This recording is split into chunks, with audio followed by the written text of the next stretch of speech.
महाराष्ट्राचं वेगवान अचूक वेध घेणारं यूट्यूब चॅनेल मानदेश मैदान न्यूज मध्ये आपलं स्वागत आहे। आपली बोली आपली भाषा। सांगोला ट्रॉमा सेंटर तात्काळ सुरू करा, खासदार धैर्यशील मोहिते पाटील यांची आरोग्यमंत्र्यांकडे मागणी। सांगोला येथे बांधकाम पूर्ण झालेल्या ट्रॉमा सेंटरमध्ये अत्यावश्यक यंत्रसामग्री उपलब्ध करून देऊन व कर्मचारी भरती करून हे केंद्र तात्काळ सुरू करावं, याबाबत राज्याचे आरोग्यमंत्री प्रकाश आंबेडकर यांची भेट घेत खासदार धैर्यशील मोहिते पाटील यांनी मागणी केली।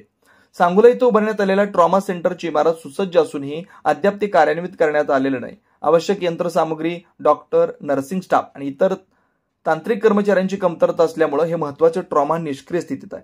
सांगोला तालुक्यातून नागपूर, रत्नागिरी आणि इंदापूर जत हे दोन प्रमुख महामार्ग जात असल्यामुळे या भागातील वाहतूक प्रचंड आहे। परिणामी अपघातांची संख्या वाढण्याची शक्यता कायम असते।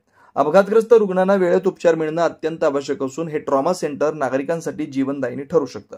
सध्या अपघातग्रस्त रुग्णांना सोलापूर, पंढरपूर, मिरज येथे हलवावं लागतं, ज्यामुळे वेळेवर उपचार मिळत नाहीत आणि जीवितहानी होण्याची शक्यता वाढते।